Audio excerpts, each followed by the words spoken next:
Okay. Okay, I'm gonna just make us smaller up here in the corner, so we're not blocking the sides. So we're gonna talk just the basics. So understanding spina bifida tonight, the types of it, the health impacts, and then some information about support services. So I am the director of the Comprehensive Care Clinic at MetroHealth Medical Center. So I'm in Cleveland, Ohio. Um, I has board certified in pediatrics, neurodevelopmental disabilities, development behavioral peds, and hospice and palliative care medicine. So I have 4 boards. I won't for much longer because it's a lot of work to try to do that before I retire. But I am a member of the board of directors of the Spina Bifida Coalition for the last 3 years. And I am an associate professor in pediatrics at Case Western Reserve. And then for those of you who don't know Rhonda, she is the executive director of the Spina Bifida Coalition, and she does hold a doctorate and a master's degree in social work. So she now is Dr. Horick. But she was a registered nurse for over 30 years. And she's also an adjunct educator at the University of Cincinnati in the School of Social Work. And I have to thank her for preparing all of the slides for me because I haven't had that wonderful help for a long time. So we are going to talk about the types and some of the known causes of spina bifida, some information about the impact on daily life, and then hopefully have some time for questions and answers. So, of course, facts about spina bifida currently, we do need to talk about cost. Unfortunately, recent research estimated that the number of Americans living with all types of spina bifida could be as high as 166 million. But based on that national estimate and the birth rate of spina bifida, about 6,300 people live with right now are living in Ohio with spina bifida. I don't know. And my understanding is that a number of we have people from all over the U.S. is what Rhonda had said. So I'll look into that when I get a chance to look at the chat. But also in Ohio, there are estimated about 3.7 million women of childbearing age, and all women are at risk of a spina bifida pregnancy. And then the lifetime cost for caring for people with spina bifida ranges from about $4 billion to $6 billion. And then among the patients with the most serious form, which is myelomeningocele, let me close this up. Only about half of those individuals with the most severe form are able to live completely independently as adults. So they accrue a substantial costs for care throughout their lifetime. But what's critically important too is that the out-of-pocket costs for direct medical care for children born with meningomyelocele is about 13 times more than children born without myelomeningocele. And those families pay 7 times more in medical costs than those without meningomyelocele. So it's a lot of caregiver burden. And then family caregivers for persons with spina bifida are about 25 less likely to be able to be employed or have a 2-income family. And then of those that are employed versus the caregivers that do enter the workforce, they have about 25% fewer hours compared to those not providing spina bifida related care. So what is it? It is the most frequently occurring permanently disabling birth defect in the United States. And it still affects approximately 1,200 babies each year throughout the US. It occurs in the very first few weeks of pregnancy. So it's related to when the neural tube is formed and when it closes. And this is before most women even know that they're pregnant. And then the cause of spina bifida is not fully understood, but it is thought to be caused by both some genetic causes and then environmental factors.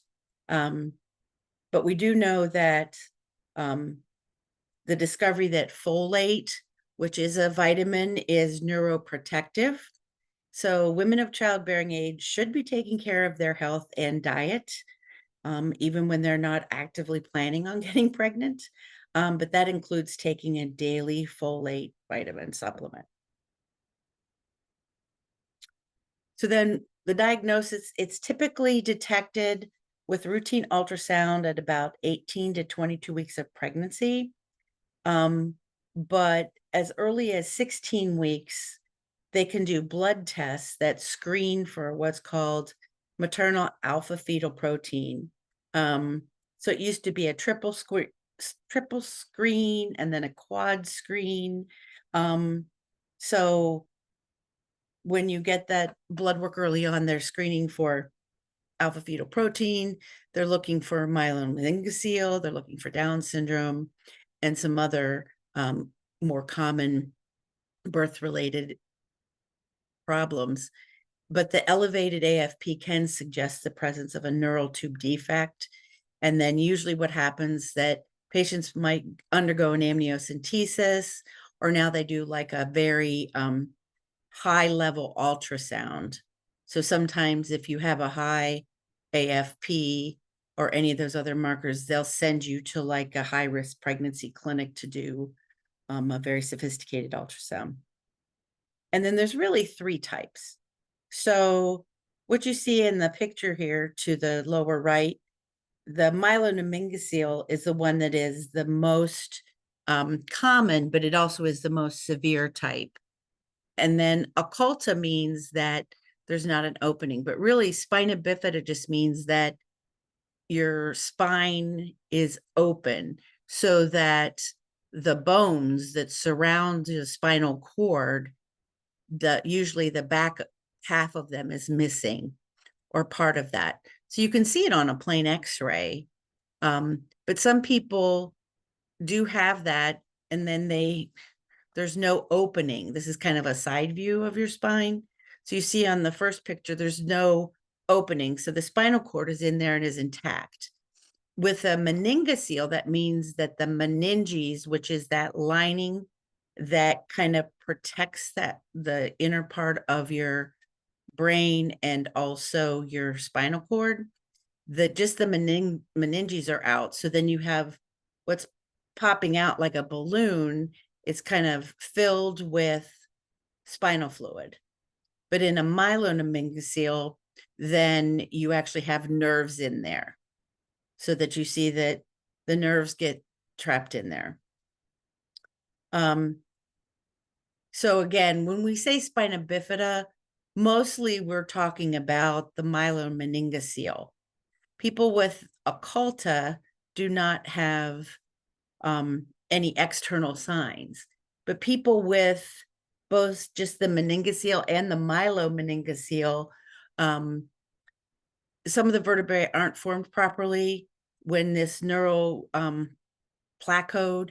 So if what they're looking here is like embryonic development, so that we kind of start out as a few cells and then a group of cells and then kind of a flat disc, and then the disc has to fold, and then it sort of closes from the middle forward and backward. So both cranial or toward your head or caudal toward your bottom. And you can see there that the neural groove is closing. So at any point during that time, you can have an opening. And then when it happens, the sac of fluid comes through that opening in the spine. And then part of the spinal cord and the nerves can go out into that sac and they become damaged. And that opening is referred to as a lesion, and it's identified by the location on the spine. So your spine is divided into your neck, which is cervical, your chest, which is thoracic, your lower back area, which is your lumbar, and then below that, kind of like your little, you see that little twist there, that's your sacral, or sort of like your tailbone. And myelomeningocele can happen at any level. So for instance, like when somebody says L4 or L5, that means that the opening is at the lumbar fourth or fifth vertebrae, or the little, the little square bones that make up your spine.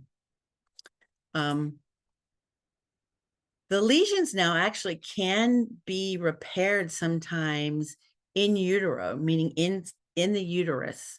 So there is prenatal fetal surgery, or can be repaired immediately after the birth of a baby. The repair surgery does usually leave a prominent scar, no matter when they do it. Cincinnati Children's has been performing fetal surgery to repair myelomeningocele since 2011. I know Cleveland Clinic also does some myelomeningocele repairs. And what's important about that is when they did a national study, is having that opening in your spine not only affects the lower nerves, but we'll sort of talk about something called hydrocephalus.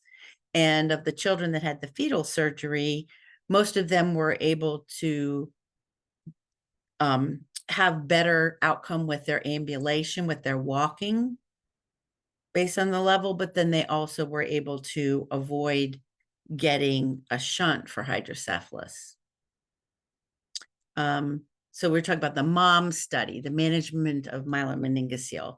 And that's research. The babies that had the prenatal repair did have significant benefits. So once that was published in 2011, for those first 183 women, that the fetal surgery became readily available. So it can stop more damage. And we talked about that. So less paralysis, less chance of hydrocephalus or fluid on the brain, and then even a brain malformation itself. To know as a mom, if you're diagnosed with a pregnancy and you're carrying a child with spina bifida, you can be referred to a fetal care center, but they really follow very close guidelines. So you have to be over the age of 18. They have to see you early because the surgery needs to be between 19 and 26 weeks. The baby has to have a normal heart, so a normal echo of their heart, and it has to be single, so it can't be twins or triplets or anything like that. And you're not considered a good candidate if the baby has other medical problems not related to that. So we talked about heart defects, or if there's known kidney defects or something like that. If the mom has medical issues that prevent abdominal surgery, or they can't undergo general anesthesia, that's important. And that includes mothers who have HIV, active hepatitis B, or hepatitis C, since surgery could lead to those conditions being passed along to the baby. Most of women of childbearing age right now, certainly women in their 20s and 30s, have received hepatitis B when the vaccine when they were younger. And then we can now cure hepatitis C, but they wouldn't do that during the pregnancy. So again, when I said sort of, knowing your own medical history, taking care of your own health and preparing for it makes, any of the complications later on much less significant. And then what is involved is that during the surgery, they make an incision across the mom's abdomen, open up the womb, and then the neurosurgeon removes the myelomeningocele sac, if that's present, and repairs the spinal cord defect, similar as that they would do after birth. But then after the procedure, they have to sew up the uterus and your abdomen. And then you do have to stay in the hospital 4 to 5 days. And then weekly follow-up appointments and ultrasound tests are needed. So a lot of times, like if you were living in a different part of the state of Ohio, they would ask you to at least stay close to that center. So you'd need to stay close to Cincinnati Children's, or you'd need to be, and then once you're able to be home, then they want you to come back, as we said, once a week. But there are programs like through Ronald McDonald House and other things where they can help you stay. And then women who do have the fetal surgery, they're all delivered around 37 weeks because that's near term. And and then they will deliver you earlier if something happens, if you go into preterm labor. But then they do make sure that they deliver the babies that way so that there's no stretching or tearing of the scar that is left on the uterus from the fetal surgery. And then for future pregnancies, usually they do recommend C-section. There is a small risk for loss of the pregnancy related to fetal surgery, but the risk versus benefits in the mom studies far outweighed any concerns for early delivery. And then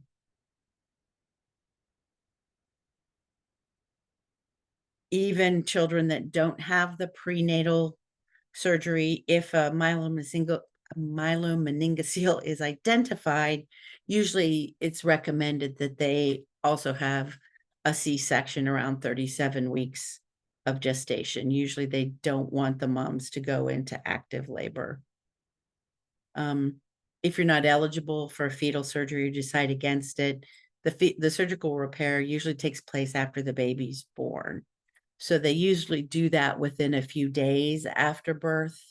Most of the time on like what they call day of life 1, which is really the second day of life, like the day after you're born. So the next morning, but this helps prevent infection. And then the sooner the better, because then you have less damage to the cord and the nerves itself. But they can't actually replace the nerve. So what injury that has happened already in utero is there. And then many babies with the myelo are born with hydrocephalus or fluid on the brain, and they need a shunt or a tube to help drain that excess fluid from the brain.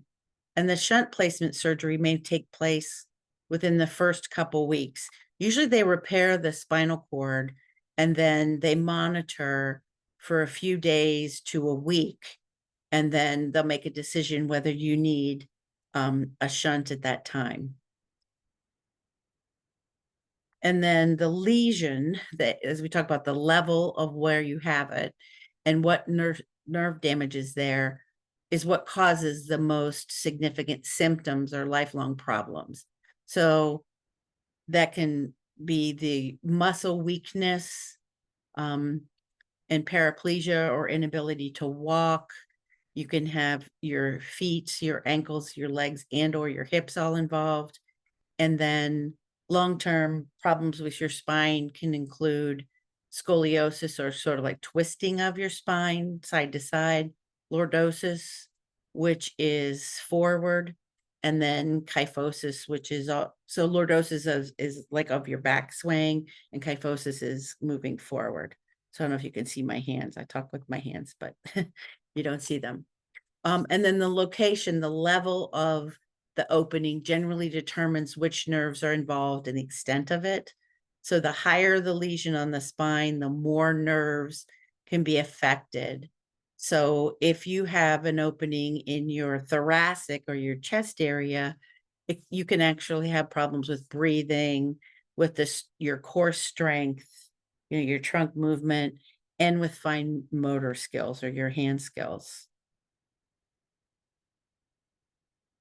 And then the challenges moving forward for the rest of your life are what we call a neurogenic bowel and bladder, which means you have bowel and bladder abnormalities because the nerves aren't properly telling your bladder to recognize like that you're full and you need to go. And then there's not really the nerves that help you relax the bladder neck and that little, what we call the sphincter, to let your bladder empty completely. So individuals who have that need what we call clean intermittent catheterization. So they need to put a catheter or a tube up into their bladder to let it drain throughout the day. And then it can affect your walking, your movement of your legs, and your strength. We'll talk a little bit about what we call a Chiari malformation, um, which is where the lower part of your brain stem is further down. And then you can develop, as we said, the hydrocephalus with a shunt, and then the shunts themselves can have either infections or problems with draining. And most individuals with spina bifida can have some learning challenges. Usually they're very, very bright individuals.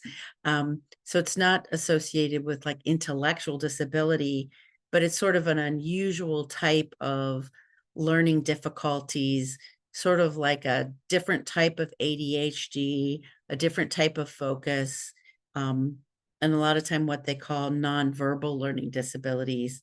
So sometimes those do go unnoticed because the children are able to talk. They talk about a lot of things, but sometimes when like what the actual process of reading and decoding or certainly math can be more difficult. So here's your spine looking at the side. And when we're talking about the neurogenic bowel and bladder, your nerves come from your brain down through the spinal cord. So you can see um, the sacral nerves, which are the lowest ones, like S1, S2, those go to your bowel and bladder. So that's telling so that you're able to, you know, defecate on command, or you're able to empty your bladder on command.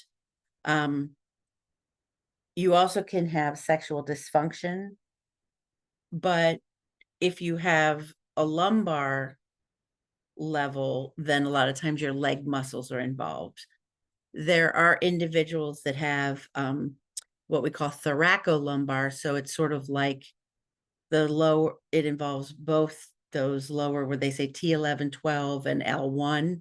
And then those individuals have difficulty with even their abdominal muscles. So it makes it hard to sit independently and things like that. And then people with really higher levels can have problems with their chest muscles and even breathing. But you do see that some of your cervical nerves also, they affect your arms and your wrist and those things. If your pregnancy, if they diagnose like a very high level, like a T2 to T6, or even a cervical level meningomyelocele, they're going to recommend immediately that you try to participate in the fetal surgery. And then we talked about when you do have a neurogenic bowel or bladder, that can lead to incontinence of urine and of stool. And then your bladder actually is like a balloon, and it's nice. Your bladder wall is nice and thin, but it's a muscle. So it fills. And then when it gets stretched out, usually there's a feedback through those nerves to your brain that says, I have to urinate. And then we're able to go in and then relax that muscle and completely empty our bladder. But what can happen is that your bladder gets too full, you don't really feel that, and you don't actually know, and you're not able to like consciously release that bladder neck muscle. So then it gets overfilled and it backs up and it goes into your kidneys. And that's what we call urine reflux. So it's like that urine that goes back up into your kidneys. So it can cause long-term kidney damage. And sometimes children, they will get what we call overflow incontinence. So they'll make urine, but that still doesn't mean that they don't need the catheterization, because we want to protect your bladder. And then since your bladder is a muscle, if it's under high pressure for a long time, the muscle gets thicker and thicker and thicker, which means then it isn't like a balloon that can kind of stretch off and on. So they can get what we call bladder hypertrophy. And then constipation is also a very significant problem. And that can result from the nerve messages both to your brain, but also to help what we call peristalsis, which is what, helps our bowel contract and push and move the stool along. So there are medications that children will need. So to treat the bladder neck, sometimes they take anticholinergic or like drying medicine, so they help relax that muscle. Sometimes you need to be on long-term antibiotics because you're at risk for urinary tract infection or UTI. And then some people get long-term, they put you on an antibiotic to avoid UTIs, but they sort of moved away from this until you have what they call a hostile bladder, because we don't want to select for more and more resistant sort of bacteria in there. But those anticholinergic medicines, they do have unpleasant side effects. They cause like flushing, dry mouth, overheating. They make the constipation that's there already worse. Some people even have drowsiness or confusion. And then there are long-acting ones, but they're also mostly pills. So for those of you that have small children, they're just 1 to 2 years of age, sometimes it's hard to get it in a liquid form. And then we talk about the CIC, or clean intermittent catheterization. But what that means, you see sort of a side view picture that you need to take the catheter, or this very thin straw-like tube, insert it into the bladder and drain your bladder. And then it's attached either to a bag or a diaper or in the toilet. Most of the time, it is attached to a bag when you first start as a parent, but then some people do learn to use just a diaper. And then usually for adults, where we help you learn yourself, the goal is to have you be able to go into a bathroom and put the catheter in and have everything drained. It's scary for a lot of parents, but it's important to know that a lot of the individuals do not have feelings, so they don't have as much pain with inserting the catheter. But some children do feel them, and we kind of have to work through that with them. And children learn to catheterize themselves at different ages. So it is based on how well you can sit and control your trunk, your ability to transfer to the toilet, your fine motor or hand and finger control, and obviously your cognitive abilities. But I have had children as young as age 5 learn how to catheterize themselves. And then we've also have a number of young adults that really aren't very comfortable in doing it. And then I'm just going to go back for 1 minute here. There are some other procedures that we won't talk about right now, but that can help you in how you have to catheterize. And it's important that families who have a young child with myelomeningocele realize that potty training is going to be difficult, because really you're training yourself as a parent to do the clean intermittent catheterization, and then throughout life you're training the individual how they need to do it. So really the goal is to be dry and clean, but you have to do it in a different way. And then we talked about bowel function, right? So neurogenic bowel. So you see a number of things there. So children do wind up on stool softeners. So that can mean Dulcolax or Biscotal. Some children wind up using small suppositories each day. Other children may require enemas. All of us should be having a high fiber diet, but that's not usually the normal US diet. But sometimes children do wind up on bowel stimulants. Miralax, or polyethylene glycol is the generic name, so a lot of people call it PEG. And then you can see like the enemas there. So there are procedures too to help with emptying your bladder. So there is something designed by Dr. Malone called the Malone Continence Cecostomy. It's also called the ACE for antegrade colonic enema, or MACE for Malone antegrade colonic enema.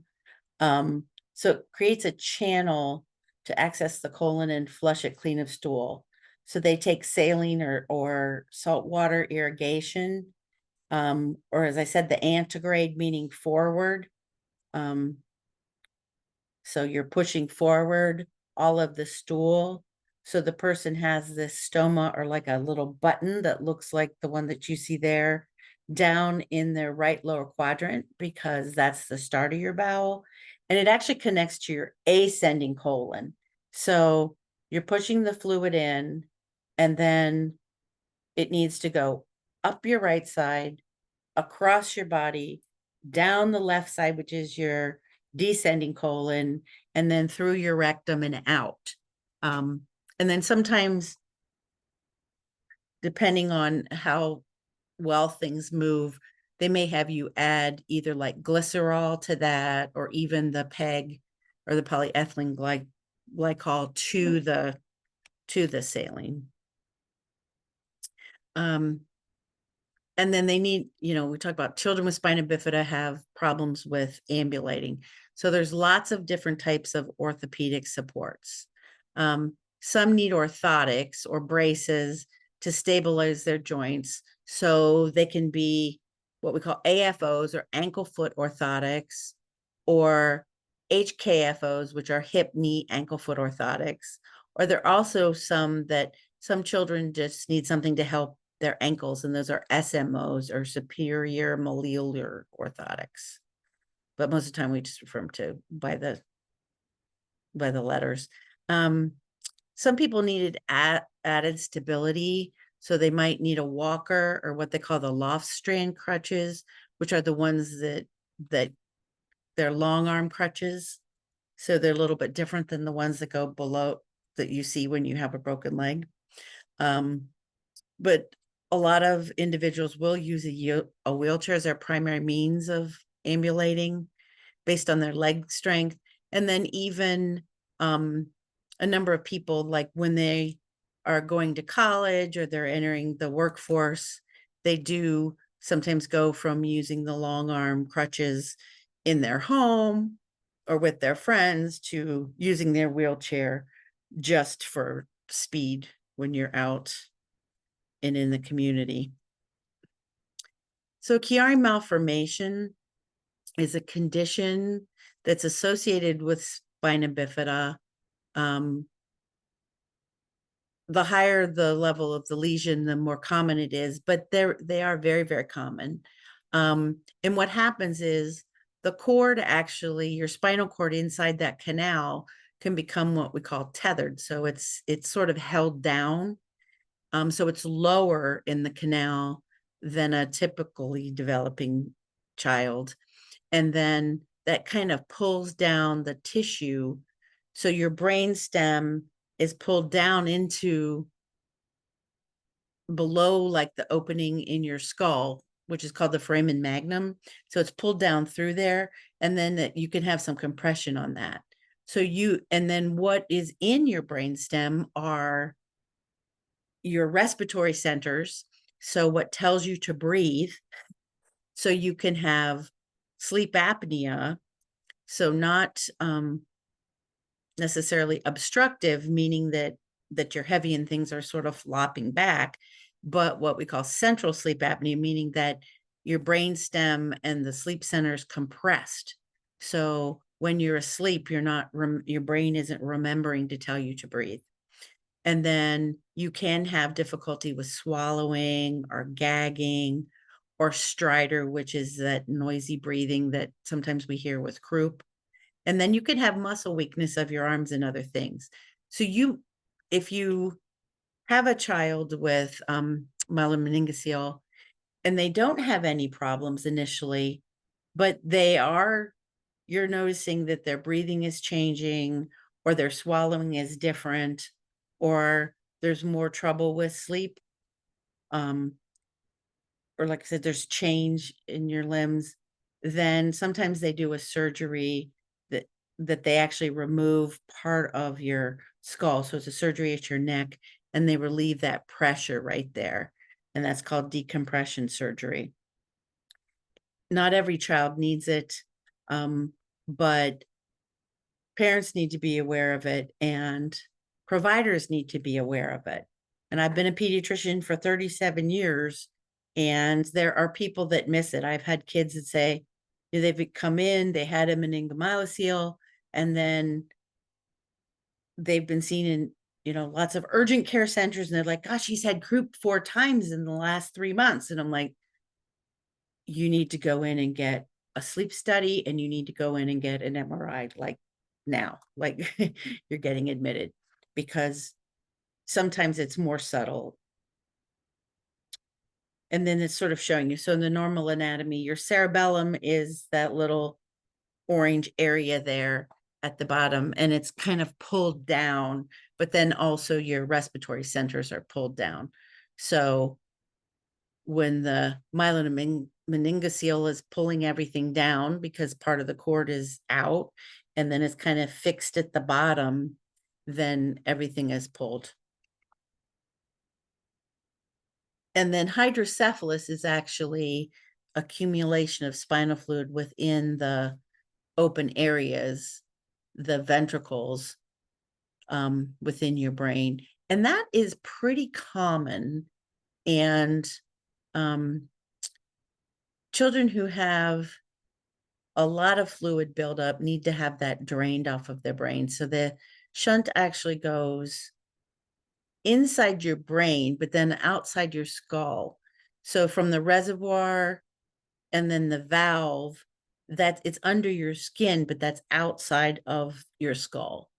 So the short part of the catheter is going inside, but then the reservoir and the valve usually sit behind your ear. Sometimes they're in the back of your head.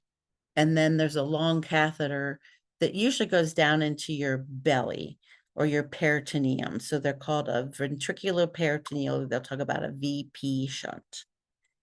If that doesn't work, then the end of the shunt can go into different parts of your body, sometimes directly into your heart, and they'll call, or your atrium. So they call those VA shunts.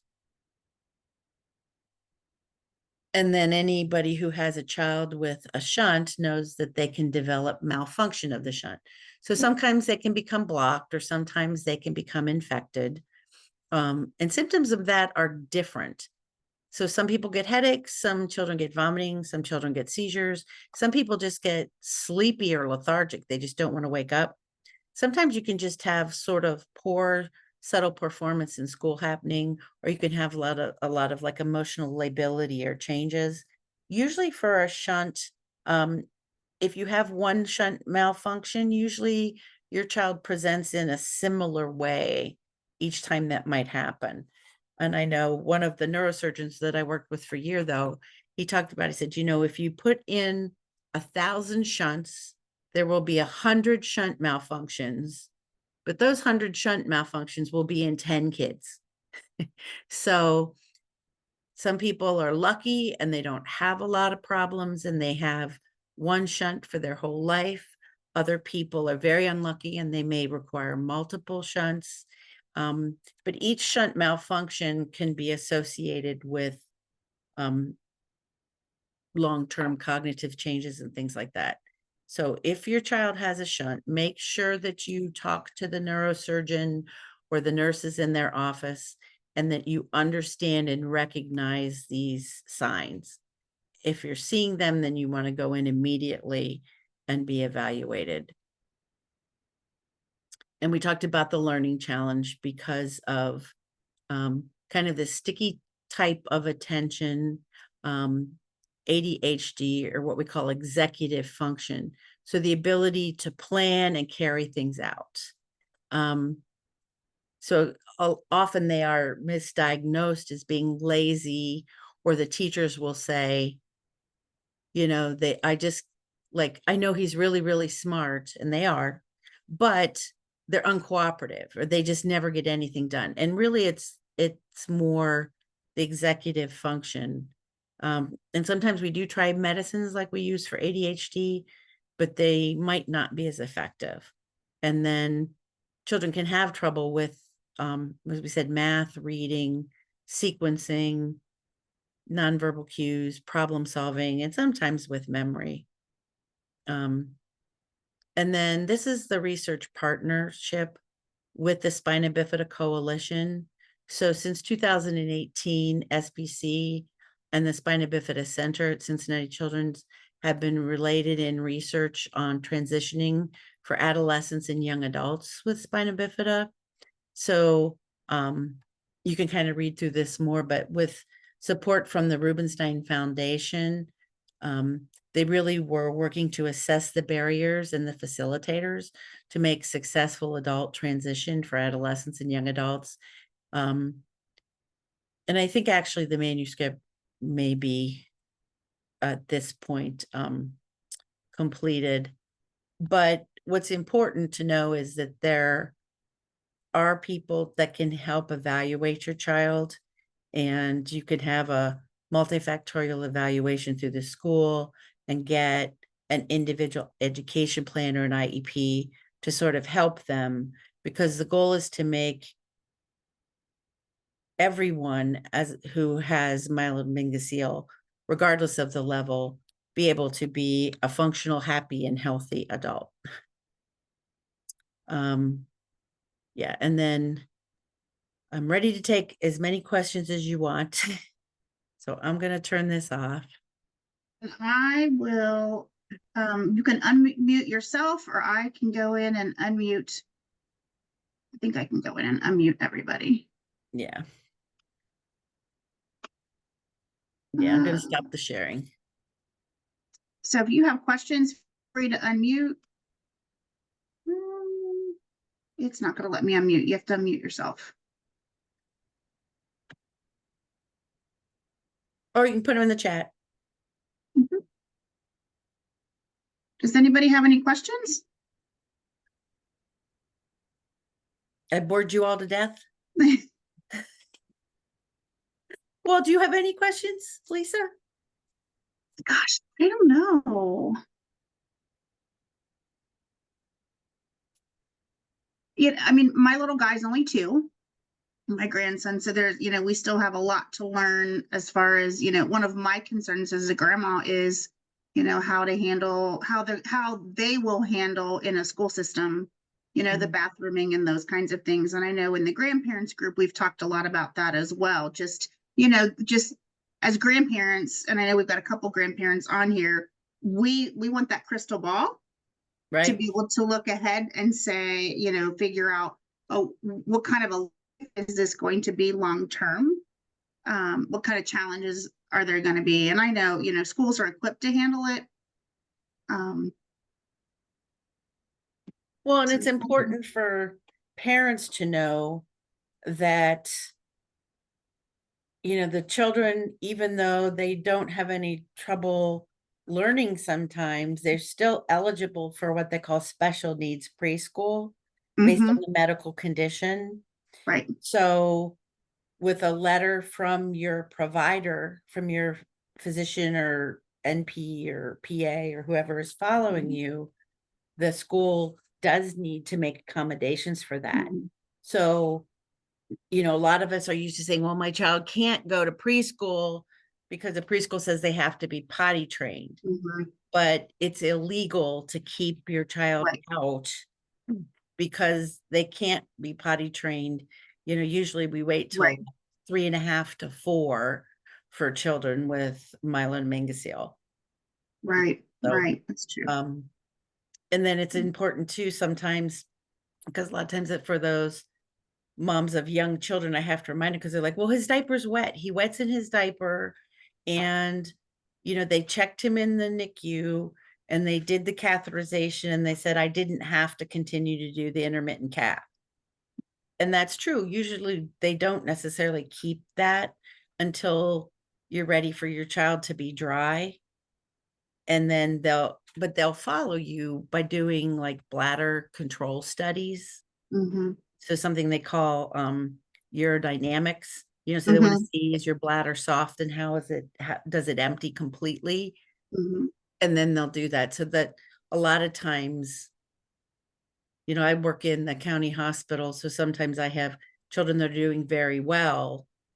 And I have a couple young kids now. They're like 3 to 5, and they had really low, like sacral mhm, myelomeningocele. So they don't have any ambulation problem, and they've been doing fine. And their mother's like, well, he doesn't have any problems. So, he pees and he poops every day. So, I didn't take him back to the urologist. And I'm like, you know, I'm not harping on you for a reason. I'm trying to make sure that your child's kidneys are protected too. right. We But have a couple of questions in the chat.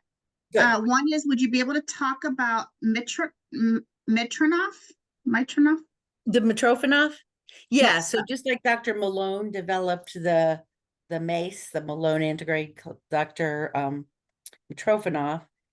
So that procedure usually involves taking your appendix, which is right there on your cecum where they put that little tube.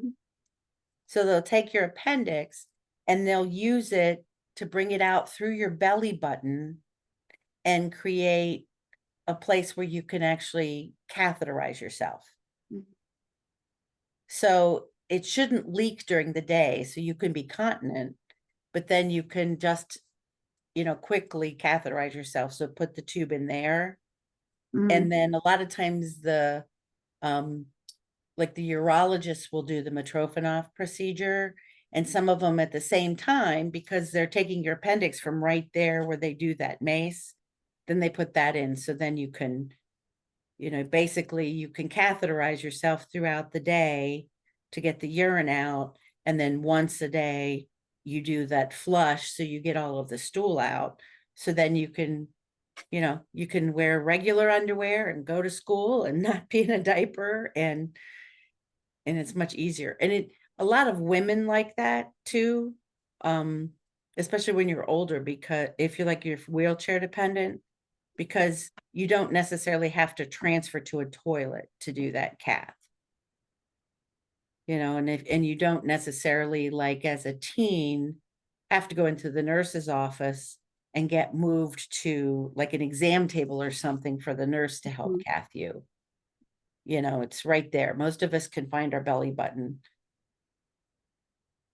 And it takes a while for somebody to be comfortable with doing it.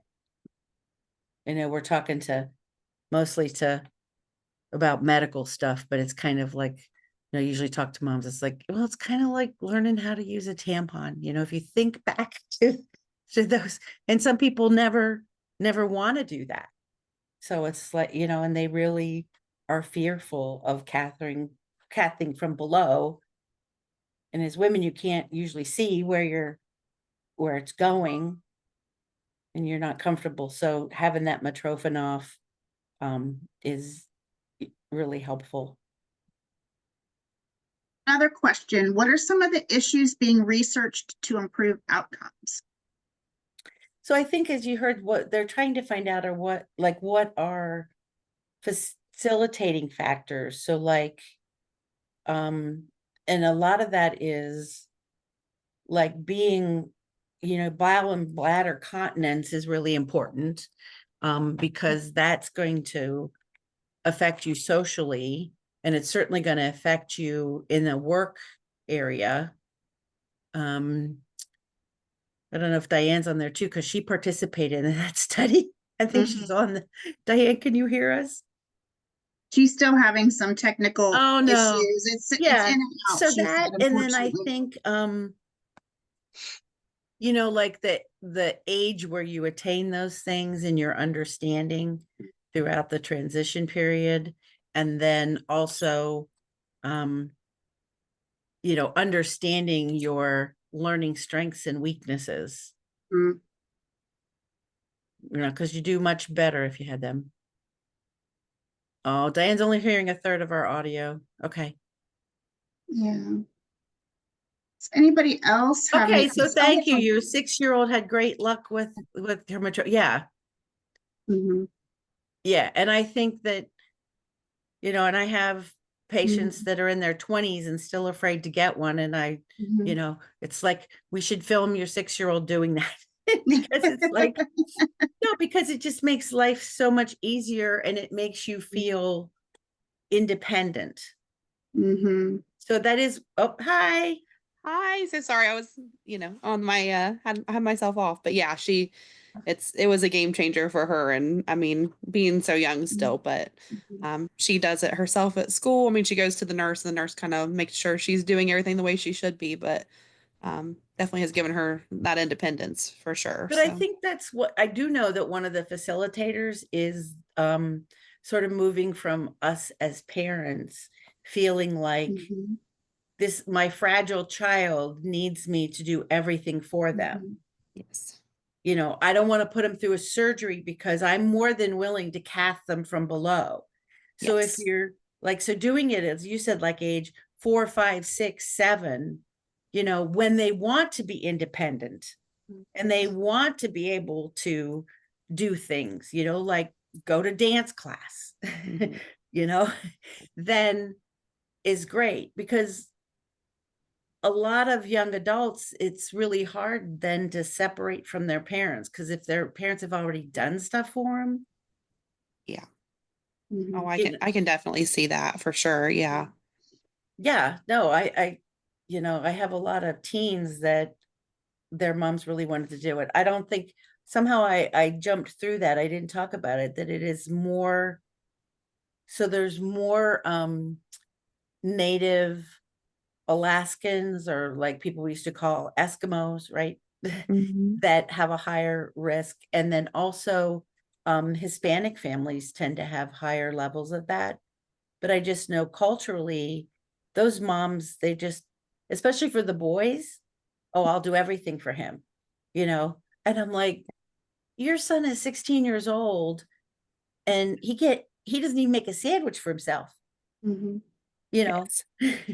and we're trying to talk about, cathing himself, Yeah. and they're perfectly capable, Right. Mhm. so that's one of the things, is like, really, is to, yes, support their medical needs, recognize those things, but you need a typical childhood, and you need to have chores, and you need to have expectations, and as a parent, you need to have expectations that your child will be dry. Yeah.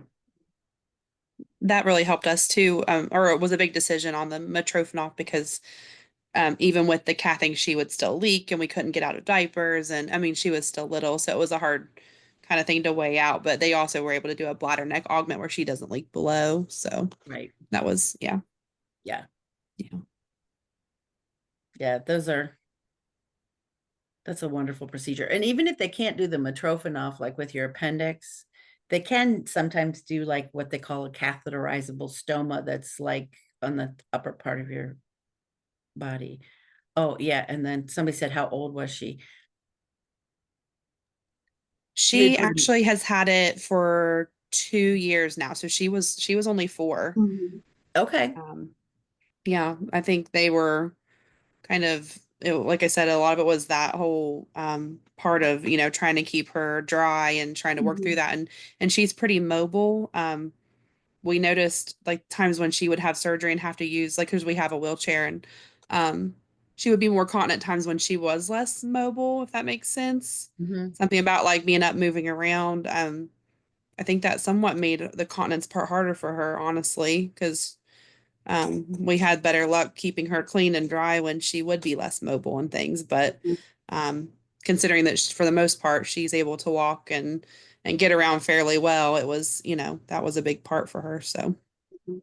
yeah. Well, right. Like I said, and you want them to be able to move and run and Yeah. play and Mhm. be with everybody else, because really introducing those concepts of independence, and you're more similar than you are Mhm. different from other children. You may have to do this, and some children have to wear glasses, and some children have to wear hearing aids, and yeah, that all sucks, but you know we do Mhm. those things, and really trying to talk to children about that, and to parents, and I do know that then you get much better outcomes later on. Mhm. I think independence and self-advocacy are just the best skills we can teach our kids. Well, and that's true for all of our children, right? Absolutely. Absolutely. Yeah. You don't want to, start from the beginning that, I have to do everything for you. And then, like I said, even simple things too, like if they don't want to do bladder cath, that's one thing, but it's like, Mhm. okay, but you got to comb your hair. You got to brush your teeth. You got to be able to make a sandwich. Right. Put something in the microwave, it's like, Mhm. Absolutely. Does anybody else have any other questions? I don't know. I have a little hand up there. I think that's mine. Oh, here, there's one more.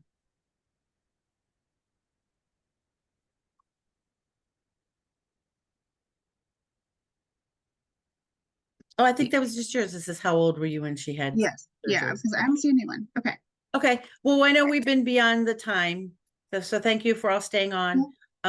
Anybody who wants to send a message through the Spina Bifida Coalition, I'm happy to answer any of those.